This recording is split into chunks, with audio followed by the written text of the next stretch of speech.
For years, the American public has been victimized by the so-called cinematic geniuses, telling us time and again to see inferior movies, leaving us bitter and lost with nowhere to turn. But no more! This travesty of justice cannot and will not continue, because we now have the Cinema Judge!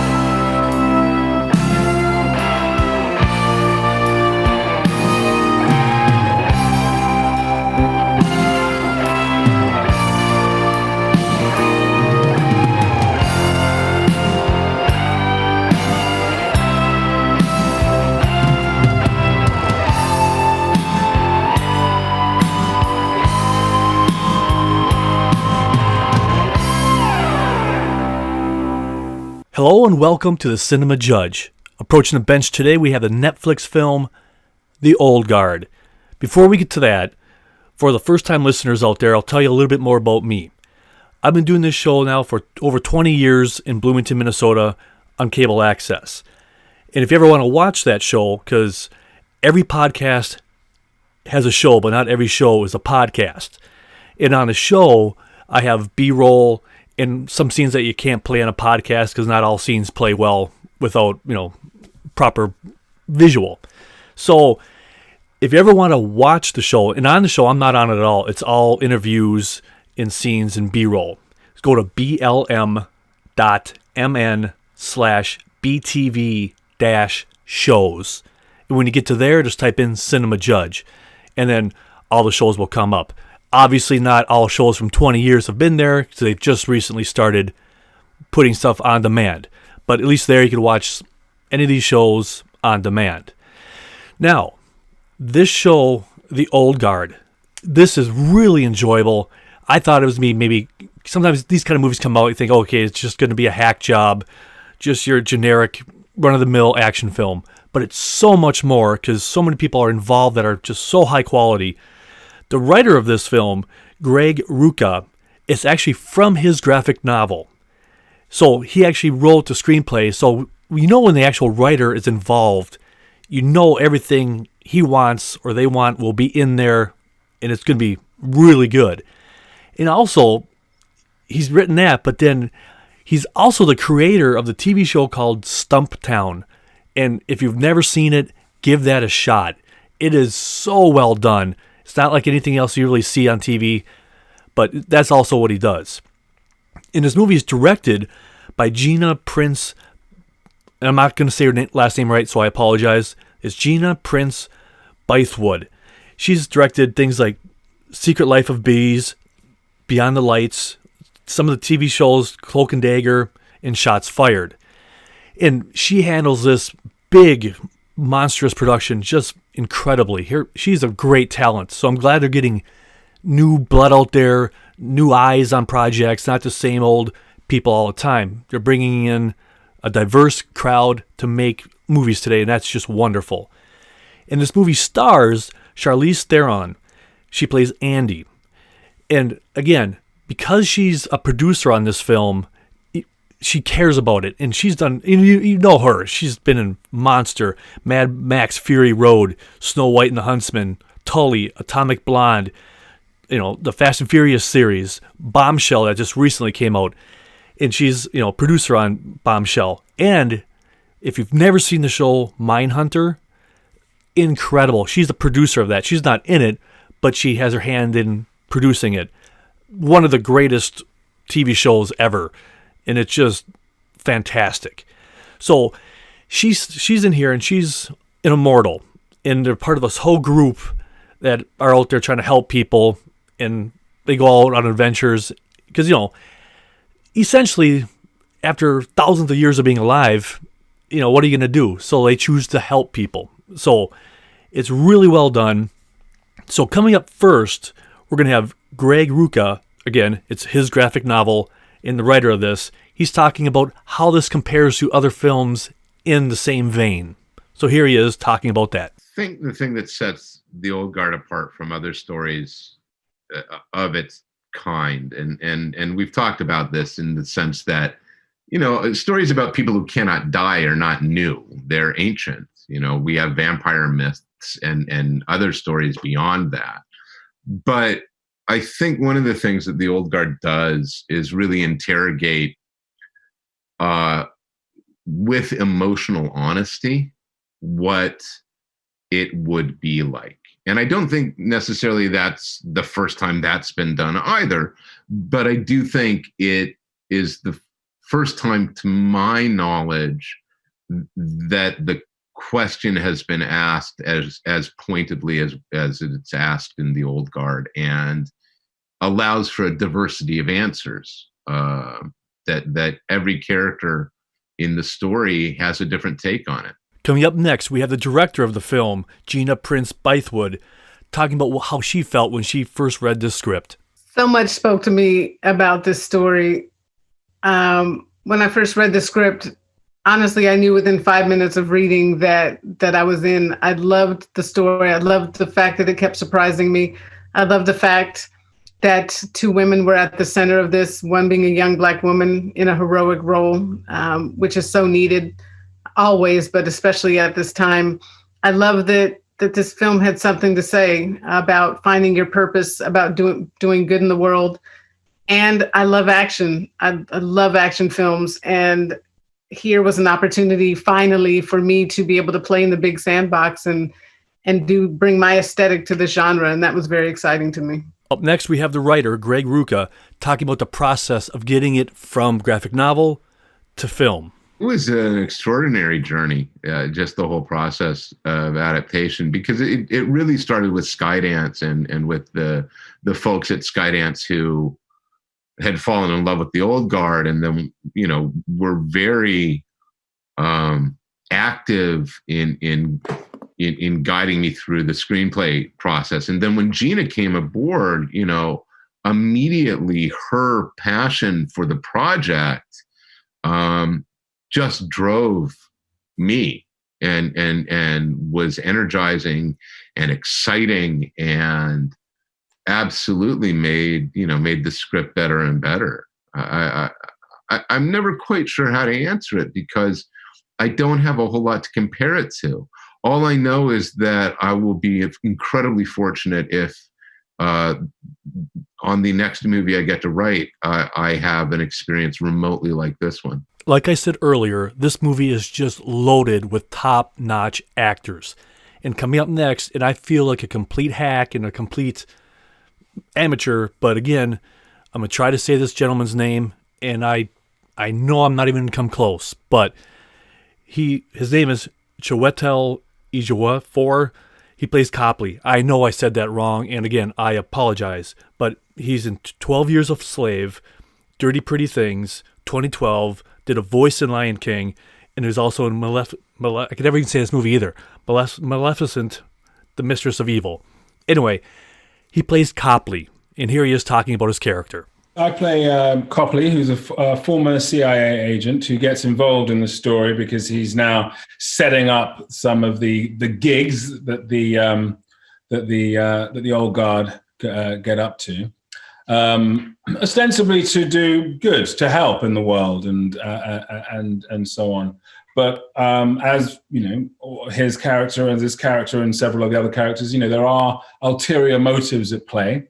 And he gets embroiled in the story into these delicate ethical, moral, and complex questions with the slightly more corporate and financial side of the world, and trying to find solutions, or how the old guard can create solutions to some of the problems that he's also faced, and some of the challenges that he's had on a personal level. Coming up next, we have Harry Melling. He plays Merrick in this film. And this guy, you'll probably seen him he was in The Current War, The Keeper, The Ballad of Buster Scruggs, and he will be coming up next soon with Macbeth. So here he is talking about his character. So Merrick is a young entrepreneur who is involved in the pharmaceutical world. And he finds out very early on in the film that there are people in the world who are immortal, and this immediately interests him, and he goes on a journey to try and A, find them, and to B, try and work out their genetic code and see if it can be of any use in terms of curing the diseases of the world. Coming up next, we have a gentleman whose name I could not pronounce earlier, so I'm not even going to try again. But here, this gentleman is talking about his character, Copley, and how he got into the character. Copley's, he has. I had a great deal of empathy for the character, and I think that was an important place to start. That you feel that you understand his journey and why he's doing the things that he does, and then I think that there's a very strong and interesting sense of evolution with this character that I also engaged with, and that made it very exciting and an interesting prospect to play that. Coming up next, we have a scene from The Old Guard. I'm going to try to set the scene up for you so it makes a little bit more sense. In this scene, they're driving in the backseat of a car, Copley and Merrick. And Merrick is the guy who's like I suppose in this movie you could say he's like the bad guy or the evil scientist. He wants proof of these immortals and he wants samples of them, or more so, he wants them. So Copley is showing him video of this scene where it shows evidence that these people come back to life, but he's not happy about it. He wants actual physical evidence. He wants them in his property. So here's a scene from The Old Guard with Copley and Merrick. You've seen my research. Now you know they're for real. What about the hard proof? Blood, tissue, bone, DNA. Recovering an uncontaminated sample of the site proved impossible. But you promised me hard proof. There was an unanticipated amount of carnage. Footage. No, the footage is a $2 million snuff film. It doesn't give her the how. I need all of them, Copley.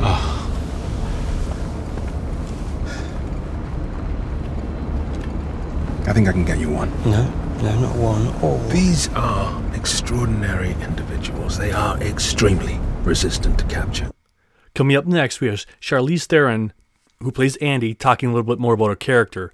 But now, just a quick side note, I had never really fully researched, her beginning time or how she began, but I never knew she was a dancer and that she had a knee injury, so she had to give it up. So that's why she got more into modeling and then acting later on. But yeah, she went to Joffrey Dance School and was, danced in the Nutcracker and, a couple other ones. So I don't know, I just found it kind of interesting that here she was doing one thing, then she got injured. But then ironically, here she's in a lot of these action films, just doing stunt after stunt. But I realize it's wildly different than being a ballet, being a ballerina. So obviously it's a whole different sport on its own. But she had to give that up. But then she does these kind of action films, but yet it's just as rigorous. So anyway, here she is talking about her character, Andy. I play Andy, who has been alive for over 6,000 years. She's the first of the team to become immortal. And she spends the first couple of centuries very much alone. So by the time we find her in the story, she's lived a lot and she's tired and she's a bit demoralized and by just the world and humanity. And she's given up in many ways. Her sentiment is that the world should burn and that she doesn't care anymore. So we find her kind of rediscovering her faith, not only in herself, but in humanity. And a lot of that happens through the character of Niall, played by Kiki, who slowly kind of breaks down her walls and brings her back to a more vulnerable state of understanding the purpose that they all serve and how important it is to keep fighting. Coming up next, we're going to play another clip from the movie The Old Guard. Now, in this scene, the whole team is on a train because they're on the run because they just found out they were set up by this guy. So now they're just trying to get themselves clear. But while they're on the run, they get, for lack of a better word, a mental phone call. If that's not even the right way to describe it, but anytime a new mortal or immortal is created, they all see how it happened. They all get like images of this person in their heads. So they all feel her and see her, and she could see them too. So what they're doing is they're on this train and they're talking about what are their options. Either keep running or should they go find this woman, to see, because when you first become immortal, it's a confusing time. You don't know what's going on. Like when this lady first becomes immortal, she's in the Marines or she's in an army, some military, job, and she dies in combat. But then all of a sudden she wakes up in the hospital and everybody's like looking at her, freaking out. So she's feeling just totally uncomfortable, afraid, not knowing what's going on. So while they're on the train, the character Andy, she's trying to debate, should I go find her? And the team is trying to debate back and forth. So while they're talking about this too, one of the other team members is drawing a picture from his memory of what she looks like. So then, if she decides to go find her, she could, see who she is or, have a better description of her. So anyway, they're on the train, driving through the desert, discussing what to do about this new immortal. It's been over 200 years. Why now? Everything happens for a reason, boss. We have to find her. No, we stick to the plan. We find Copley. So we just leave her out in the open? No, we're in the open. We're the ones who are exposed now. Not like her, Booker. Nikki. Not like her. You can tell me you don't remember what it was like. Whoever she is, she's confused. And she's scared. And she's more alone than she has ever been in her entire life. We all remember what it was like.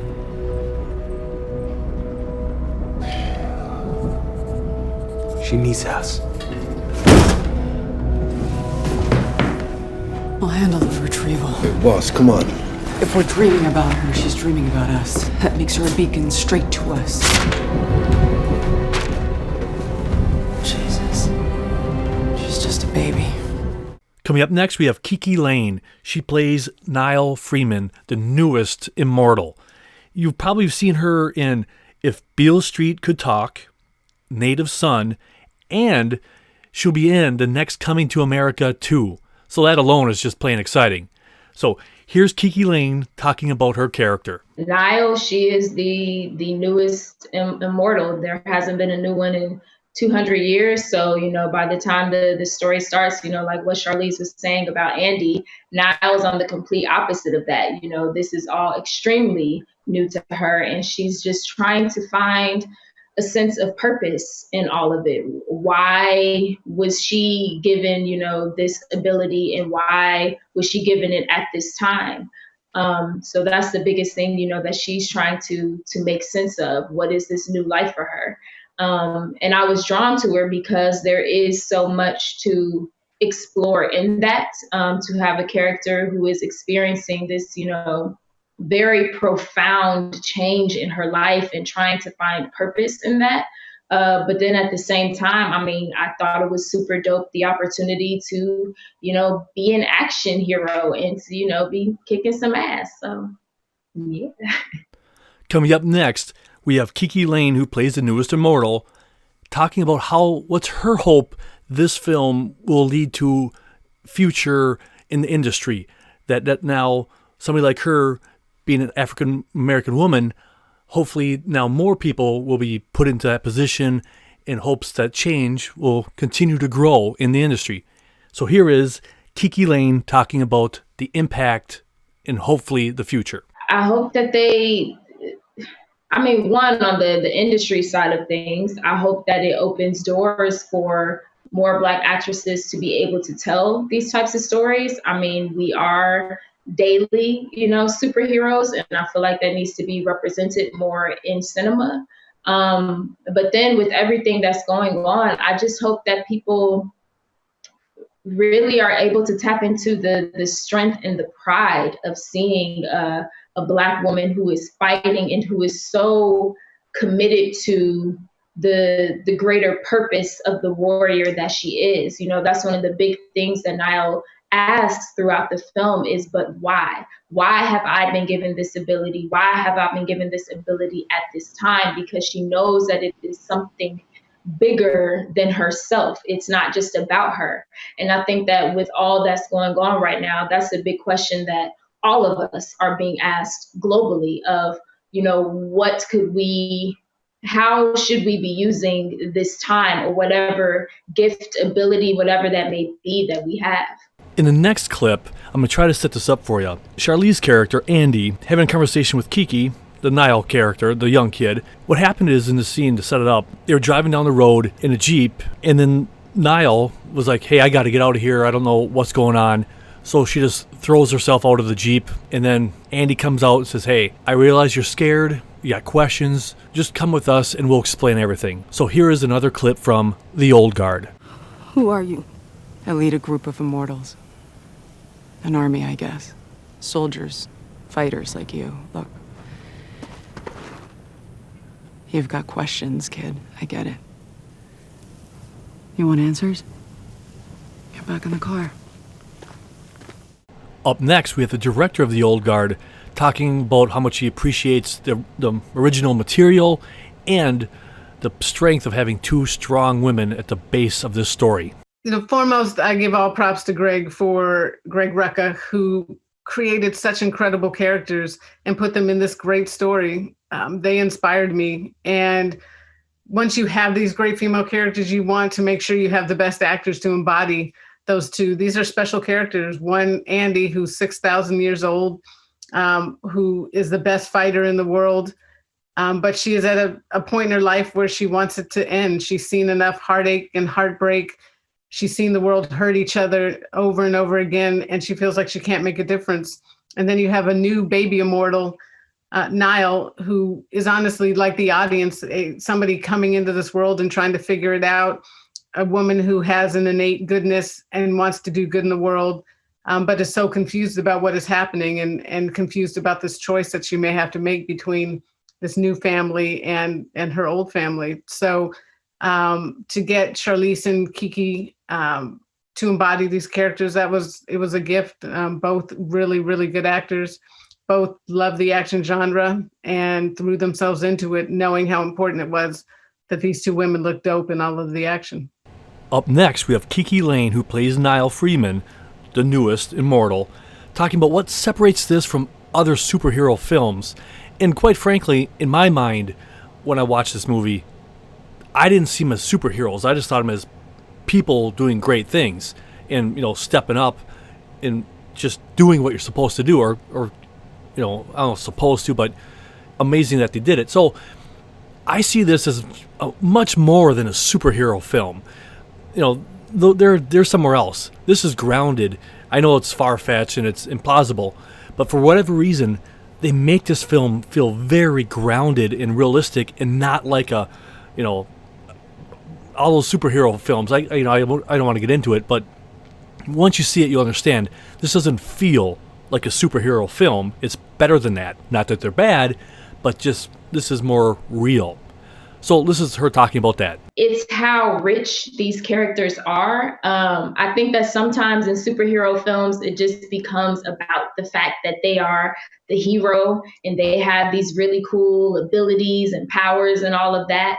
But this film, I feel, leans more into the fact that these are people who have happened to be given this extraordinary ability, but they are people and are still dealing with very human, real situations and pain and hurt and circumstances.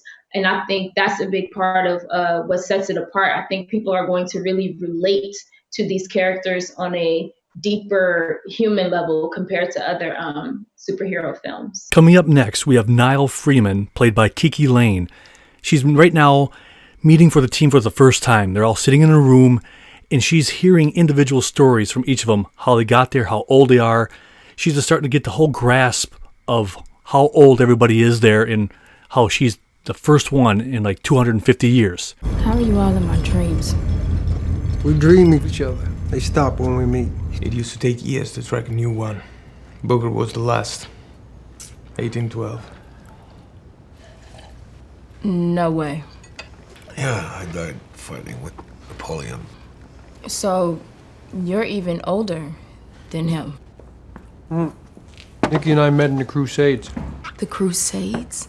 The love of my life was of the people I've been taught to hate. We killed each other. Many times, yeah.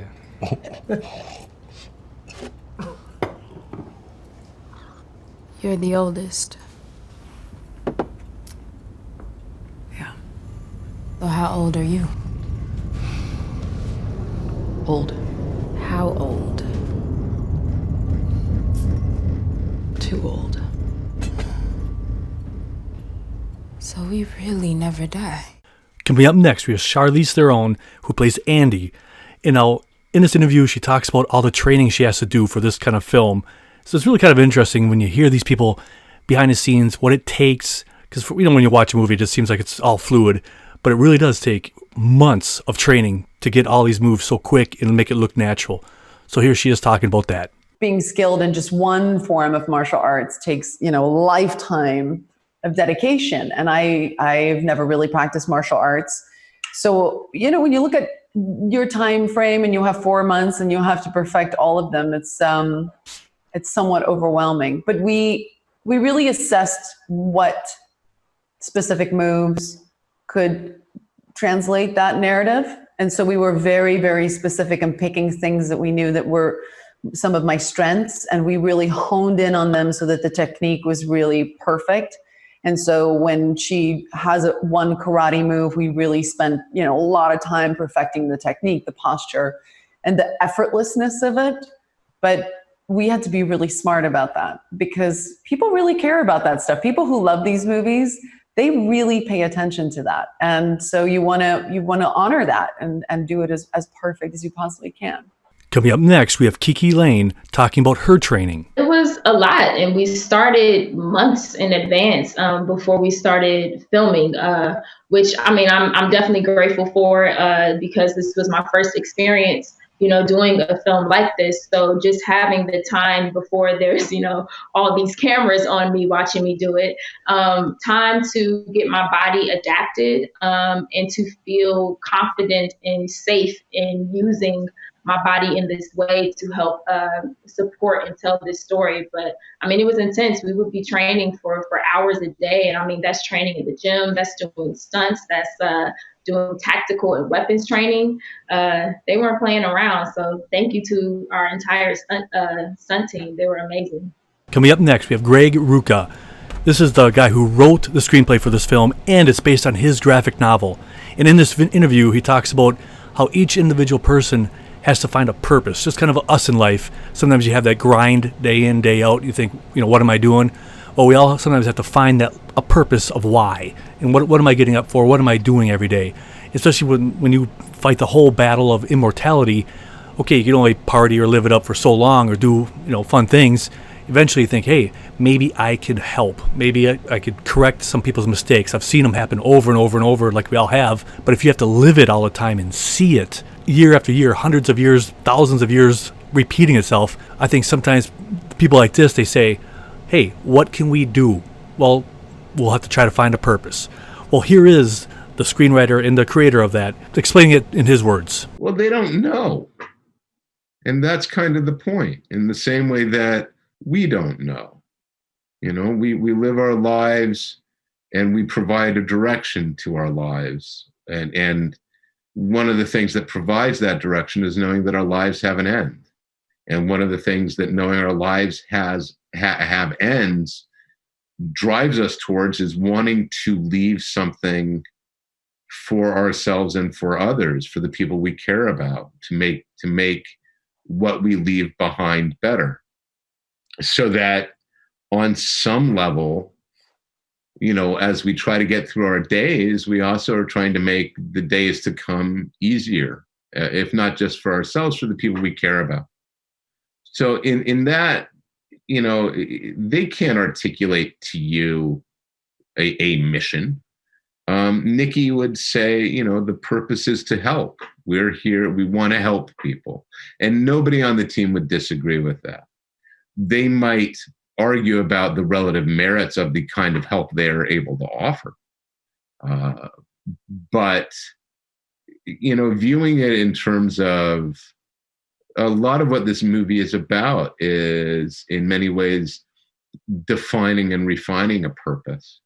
And that is absolutely relevant to this moment. That's relevant to where we are living now. That is relevant to a world that is combating a new pandemic, and certainly in much of the world combating an ancient pandemic now. You know, that we are talking about racism and systemic social issues in a way that I think we genuinely haven't engaged before, and with an impatience that I think is frankly inspiring. There are a lot of people who are going, why are we still having to fight these fights? These battles should have been done and dusted a long time ago.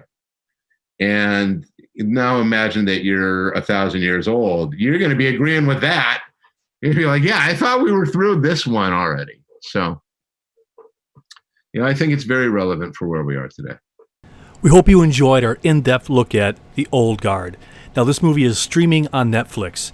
And on a personal level, I thoroughly enjoyed this film. It had a lot of action. It was fun. It was thought-provoking. And you could watch it just on any level you want. You could watch it simply as an action movie. Or, like I said, you could delve into it and think, okay, what would I do?